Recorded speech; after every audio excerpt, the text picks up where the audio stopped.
আকাশবাণী কলকাতা। স্থানীয় সংবাদ পড়ছি ধৃতি সেন শর্মা। বিশেষ খবর হলো, পশ্চিমবঙ্গের মুখ্যমন্ত্রী শুভেন্দু অধিকারী আজ নতুন দিল্লিতে রাষ্ট্রপতি দ্রৌপদী মুর্মু, উপরাষ্ট্রপতি সিপি রাধাকৃষ্ণন এবং প্রধানমন্ত্রী নরেন্দ্র মোদীর সঙ্গে সাক্ষাৎ করেন। প্রধানমন্ত্রী আগামীকাল 49তম রোজগার মেলায় সরকারের বিভিন্ন দপ্তর ও সংস্থায় 51,000-এরও বেশি নবনিযুক্তের হাতে নিয়োগপত্র তুলে দেবেন। কেন্দ্রীয় স্বরাষ্ট্রমন্ত্রী অমিত শাহ বলেছেন, ভারত ও বাংলাদেশের মধ্যে সীমান্ত সুরক্ষিত করতে স্মার্ট বর্ডার প্রজেক্টের পরিকল্পনা করেছে সরকার।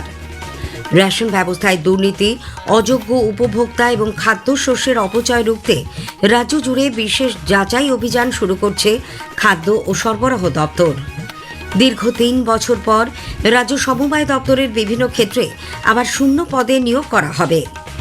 নানা অনুষ্ঠানের মধ্যে দিয়ে নবজাগরণের পথিকৃৎ সমাজ সংস্কারক রাজা রামমোহন রায়ের 254তম জন্মবার্ষিকী উদযাপিত হচ্ছে।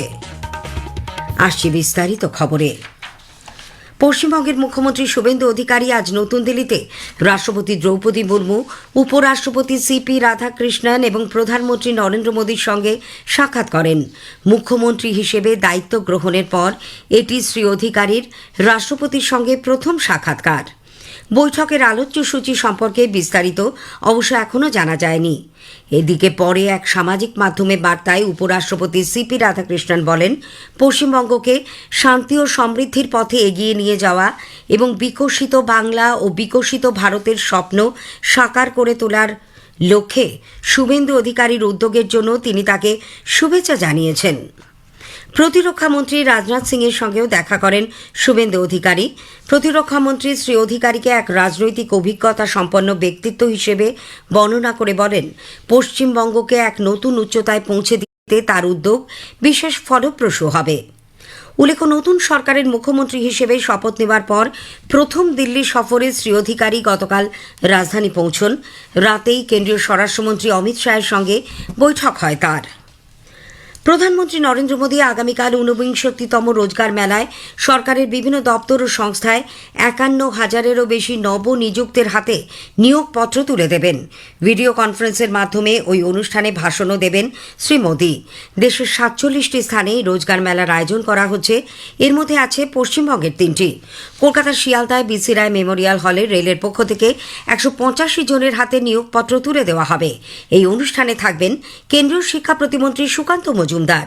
পশ্চিম মেদিনীপুরের খড়গপুরেও দক্ষিণ পূর্ব রেলের পক্ষ থেকে 147 জনের হাতে নিয়োগপত্র তুলে দেবেন কেন্দ্রীয় প্রতিমন্ত্রী শান্তনু ঠাকুর। শিলিগুড়িতে আরেকটি অনুষ্ঠানে কেন্দ্রীয় গ্রামোন্নয়ন প্রতিমন্ত্রী কমলেশ পাসওয়ান নিয়োগপত্র তুলে দেবেন নবনিযুক্তদের হাতে। কেন্দ্রীয় স্বরাষ্ট্রমন্ত্রী অমিত শাহ বলেছেন, ভারতের সঙ্গে বাংলাদেশ ও পাকিস্তানের মধ্যে দীর্ঘ সীমান্তকে সুরক্ষিত করতে সরকার স্মার্ট বর্ডার প্রজেক্টের পরিকল্পনা করছে। তিনি আজ নতুন দিল্লিতে বিএসএফের ইনভেস্টিচার অনুষ্ঠানে বলেন, অত্যাধুনিক প্রযুক্তির সহায়তায় এই প্রকল্প রূপায়িত হলে দেশে অনুপ্রবেশের সমস্যা বন্ধ করা সম্ভব হবে।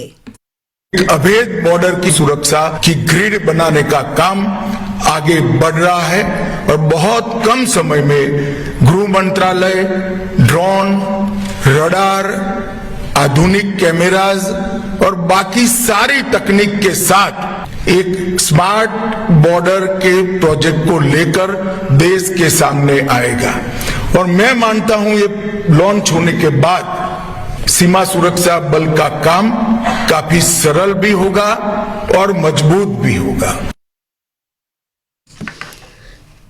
স্বরাষ্ট্রমন্ত্রী আরও বলেন, বাংলাদেশ সংলগ্ন ত্রিপুরা ও পশ্চিমবঙ্গে নতুন সরকার অনুপ্রবেশ প্রশ্নে কেন্দ্রের সঙ্গে একমত হয়ে ব্যবস্থা নিতে চলেছে। তিনি বিএসএফকে অনুপ্রবেশ মোকাবিলায় দৃঢ় পদক্ষেপ গ্রহণের আহ্বান জানান। কলকাতা হাইকোর্ট হাওড়া স্টেশন সংলগ্ন বঙ্কিম রোডে হকার উচ্ছেদের ওপর অন্তর্বর্তী স্থগিতাদেশ দিয়েছে। জুন মাসের শেষ সপ্তাহ পর্যন্ত এই স্থগিতাদেশ বহাল থাকবে বলে বিচারপতি হিরণময় ভট্টাচার্য জানিয়েছেন। হাইকোর্টের নির্দেশে বলা হয়েছে, হকারদের আত্মপক্ষ সমর্থনের জন্য রেল কর্তৃপক্ষকে শুনানি করতে হবে। হুগলি নদী জলপথ পরিবহনের প্রতিনিধিও সেই শুনানিতে উপস্থিত থাকবেন। শুনানির পরেই উচ্ছেদ সংক্রান্ত বিষয়ে সিদ্ধান্ত গ্রহণ করবে রেল কর্তৃপক্ষ। রিপোর্ট আকারে তা জমা করতে হবে কলকাতা হাইকোর্টে। মামলার পরবর্তী শুনানি 10ই জুন। রাজ্য সরকার কলকাতার জলাভূমি ভরাট করে বেআইনি নির্মাণের তদন্ত ও তার ভিত্তিতে উপযুক্ত ব্যবস্থা গ্রহণ করবে। নারী, শিশু বিকাশ ও সমাজ কল্যাণ এবং পুর ও নগর উন্নয়ন মন্ত্রী অগ্নিমিত্রা পাল আজ কলকাতায় সাংবাদিকদের কথা জানান। এইসব বেআইনি নির্মাণের দায় কলকাতা পুরসভার মেয়র ফিরহাদ হাকিমকে নিতে হবে বলেও তিনি মন্তব্য করেছেন। পশ্চিমবঙ্গ সমগ্র শিক্ষা মিশন আজ এক নির্দেশিকায় জানিয়েছে, কেন্দ্রীয় নীতি মেনে কোনো স্কুল ব্যাগের ওজন তার শরীরের ওজনের 10% বেশি হওয়া চলবে না। এই সংক্রান্ত নীতি নির্দেশিকা ইতিমধ্যে জেলার শিক্ষা আধিকারিকের কাছে পাঠানো হয়েছে। ওই নির্দেশিকায় আরও বলা হয়েছে, প্রথম ও দ্বিতীয় শ্রেণীতে ব্যাগের ওজন 1 কেজি 600 গ্রাম থেকে 2 কেজি 200 গ্রামের মধ্যে রাখতে হবে। পাশাপাশিতে প্রাইমারিতে কোনো ব্যাগ আনা নিষিদ্ধ। প্রথম ও দ্বিতীয় শ্রেণীতে হোমওয়ার্ক না দেওয়ারও সুপারিশ করা হয়েছে। স্থানীয় সংবাদ শুনছেন আকাশবাণী কলকাতা কেন্দ্র থেকে। আমাদের সংবাদ শোনা যাবে ইউটিউব চ্যানেল আকাশবাণী সংবাদ বাংলা, ফেসবুক ও ইনস্টাগ্রাম আকাশবাণী সংবাদ কলকাতা। জেলার খাদ্য দপ্তরের আধিকারিকদের নিয়ে উচ্চ পর্যায়ের বৈঠকে খাদ্যমন্ত্রী অশোক কীর্তনিয়া রেশন কার্ডের বিশেষ যাচাই প্রক্রিয়া শুরু করার নির্দেশ দিয়েছেন। গণবণ্টন ব্যবস্থায় স্বচ্ছতা আনতেই এই পদক্ষেপ বলে খাদ্যমন্ত্রীর দাবি। বৈঠকে নির্দেশ দেওয়া হয়েছে, রেশন দোকানে কম ওজন, নিম্নমানের খাদ্যশস্য সরবরাহ বা অন্য কোনো অনিয়মের বিরুদ্ধে কড়া নজরদারি চালাতে হবে। Rice mill, flour mill, distributor এবং ডিলার গুদামে নিয়মিত ও আকস্মিক পরিদর্শনেরও নির্দেশ দেওয়া হয়েছে। এদিকে দীর্ঘ 3 বছর পর রাজ্য সমবায় দপ্তরে বিভিন্ন ক্ষেত্রে আবার শূন্য পদে নিয়োগ করা হবে বলে রাজ্য সরকার জানিয়েছে। দপ্তরের বিশেষ সচিব শান্তনু দাস আজ সাংবাদিকদের বলেন, সমবায় ব্যাংক সহ সব জায়গায় মোট 350টি শূন্য পদ পূরণের জন্য খুব শীঘ্রই পরীক্ষা নেওয়া হবে। রিক্রুটমেন্ট করতে পারিনি আমাদের West Bengal state cooperative bank limited, সেখানে আমাদের 50টা ক্লারিক্যাল পোস্ট আছে। আর আমাদের 6টা ডিস্ট্রিক্ট সেন্ট্রাল কোঅপারেটিভ ব্যাংকস আছে, তার জন্য আমাদের 85টা ক্লারিক্যাল পোস্ট আছে। 17টা ইনস্টিটিউশন আছে যেখানে আমাদের 92 ক্লারিক্যাল পোস্টের জন্য আমরা এক্সাম নেব। ইস্টার্ন ইন্ডিয়া মোশন পিকচার অ্যাসোসিয়েশনের কার্যালয়ে আজ কার্যনির্বাহী কমিটির বৈঠকে আবার ফাইল চুরির অভিযোগ ওঠে। ইম্পার সভাপতি পিয়া সেনগুপ্ত বৈঠক থেকে ফাইল চুরি করে নিয়ে পালাচ্ছেন বলে বিরোধীরা স্লোগান দিতে থাকলে কার্যালয়ে রণক্ষেত্র তৈরি হয়। দুপক্ষই মুখ্যমন্ত্রীর হস্তক্ষেপ দাবি করেছে। একটি প্রতিবেদন। ইম্পার কলকাতার কার্যালয়ে আজ এক্সিকিউটিভ বডির মিটিংয়ে ধুন্ধুমার পরিস্থিতি তৈরি হয়।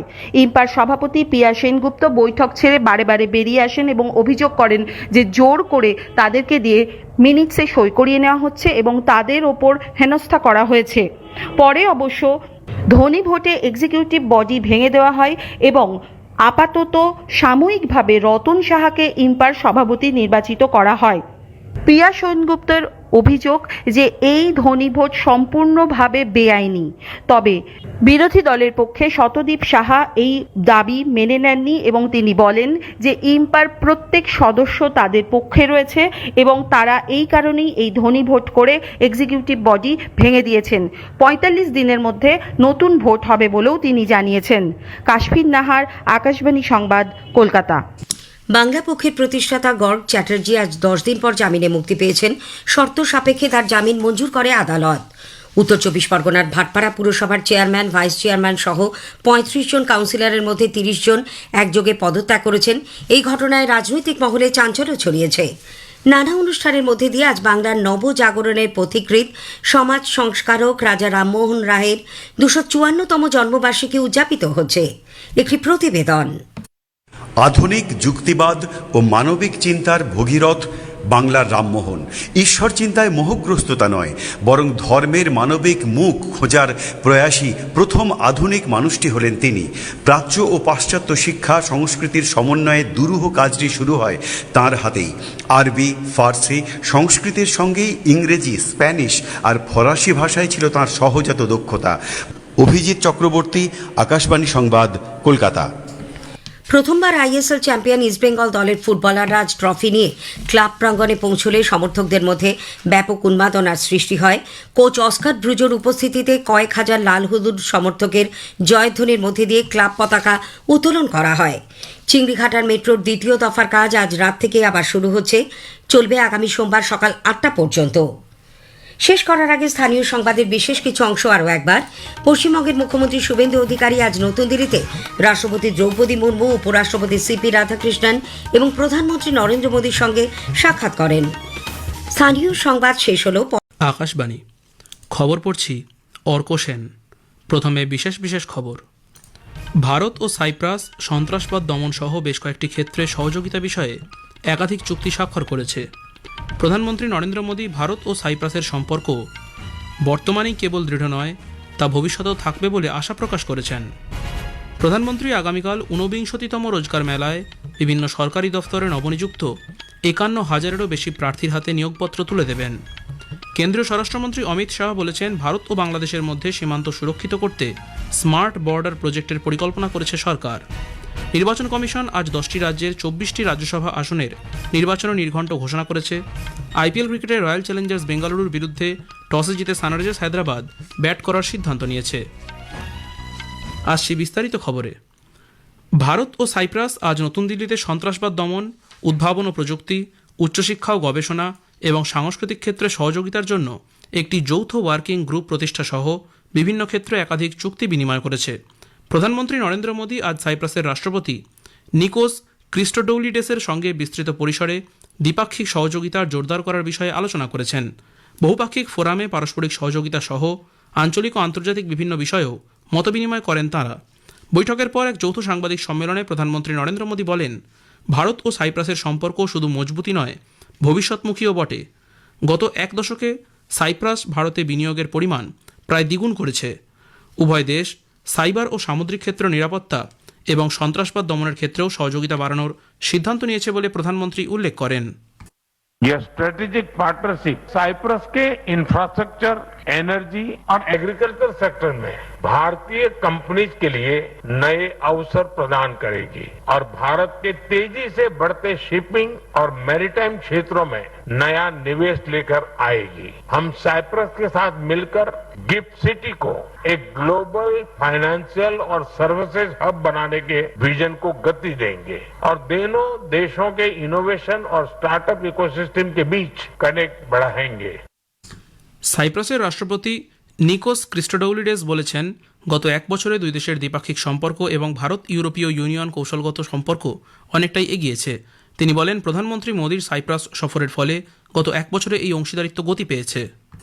Cyprus-India relations are rooted in a shared historical experiences and common values. They were forged through common struggles for freedom and the right of peoples to self-determination. And those relations are consistently strengthened through our shared commitment to peace, democracy, and respect for international law. উল্লেখ্য, সাইপ্রাসের রাষ্ট্রপতির এটি প্রথম ভারত সফর। তিনি আজ সন্ধ্যায় রাষ্ট্রপতি ভবনে রাষ্ট্রপতি দ্রৌপদী মুর্মুর সঙ্গেও সাক্ষাৎ করবেন। প্রধানমন্ত্রী নরেন্দ্র মোদী ভিডিও কনফারেন্সিংয়ের মাধ্যমে আগামীকাল ঊনবিংশতিতম রোজগার মেলায় বিভিন্ন সরকারি দফতরে নবনিযুক্ত ৫১,০০০-এরও বেশি প্রার্থীর হাতে নিয়োগপত্র তুলে দেবেন। এরপর তিনি সেখানে একটি ভাষণও দেবেন। এই রোজগার মেলা দেশের ৪৭টি জায়গায় হবে। এখন অবধি ১৮টি রোজগার মেলার মাধ্যমে ১২ লক্ষের কাছাকাছি নিয়োগপত্র দেওয়া হয়েছে। কেন্দ্রীয় স্বরাষ্ট্রমন্ত্রী অমিত শাহ বলেছেন, ভারতের সঙ্গে বাংলাদেশ ও পাকিস্তানের মধ্যে দীর্ঘ সীমান্তকে সুরক্ষিত করতে সরকার স্মার্ট বর্ডার প্রজেক্টের পরিকল্পনা করেছে। অত্যাধুনিক প্রযুক্তির সহায়তায় এই পরিকল্পনা রূপায়িত হলে দেশে অনুপ্রবেশের সমস্যা বন্ধ করা সম্ভব হবে। নতুন দিল্লিতে আজ বিএসএফের ইনভেস্টিচার অনুষ্ঠানে বক্তব্য রাখতে গিয়ে স্বরাষ্ট্রমন্ত্রী বলেন, বাংলাদেশ সংলগ্ন ত্রিপুরা ও পশ্চিমবঙ্গে নতুন সরকার অনুপ্রবেশ প্রশ্নে কেন্দ্রের সঙ্গে একমত হয়ে ব্যবস্থা নিতে চলেছে। एक स्मार्ट बॉर्डर के प्रोजेक्ट को लेकर देश के सामने आएगा। बड़ी शांति से, निश्चिंत मन से आपको कह रहा हूं कि अब त्रिपुरा, आसाम और पश्चिम बंगाल तीनों जगह ऐसी सरकारें हैं जो नीतिगत रूप से मानती है कि देश में घुसपैठ नहीं होनी चाहिए। পশ্চিমবঙ্গের মুখ্যমন্ত্রী শুভেন্দু অধিকারী আজ নতুন দিল্লিতে রাষ্ট্রপতি দ্রৌপদী মুর্মু, উপরাষ্ট্রপতি সিপি রাধাকৃষ্ণন ও প্রধানমন্ত্রী নরেন্দ্র মোদীর সঙ্গে সাক্ষাৎ করেন। সমাজ মাধ্যমের এক বার্তায় শ্রী রাধাকৃষ্ণন বলেন, পশ্চিমবঙ্গকে বিকশিত করে গড়ে তোলার জন্য তিনি শুভেন্দু অধিকারীকে শুভেচ্ছা জানিয়েছেন। শ্রী অধিকারী প্রতিরক্ষামন্ত্রী রাজনাথ সিংয়ের সঙ্গেও সাক্ষাৎ করেন। শ্রী সিং বলেন, পশ্চিমবঙ্গের মুখ্যমন্ত্রী রাজনীতি ও আইনসভা ক্ষেত্রে অভিজ্ঞতা সম্পন্ন একজন ব্যক্তিত্ব। শ্রী অধিকারী পশ্চিমবঙ্গকে আরও উচ্চতর শিখরে পৌঁছে দেওয়ার লক্ষ্যে কাজ করে যাবেন বলে তিনি আশা প্রকাশ করেন। মহারাষ্ট্রের মুখ্য নির্বাচনী আধিকারিক এস চোকালিঙ্গম আজ রাজ্যে ভোটার তালিকার বিশেষ নিবিড় সংশোধনী এসআইআর এর কথা ঘোষণা করেছেন। এক সাংবাদিক বৈঠকে তিনি আজ জানান, রাজ্যের 9,86,00,000 ভোটারের তথ্য যাচাইয়ে প্রায় 1 লক্ষেরও বেশি আধিকারিকদের কাজে লাগিয়ে জুন মাসের 20 তারিখ থেকে অক্টোবরের 7 তারিখ অবধি এই সংশোধনী প্রক্রিয়ার কাজ চলবে। আয়ুষ্মান ভারত ডিজিটাল মিশনের আওতায় 100 কোটিরও বেশি স্বাস্থ্য সংক্রান্ত নথি সফলভাবে আয়ুষ্মান ভারত হেলথ অ্যাকাউন্ট বা আভার সঙ্গে যুক্ত করা হয়েছে।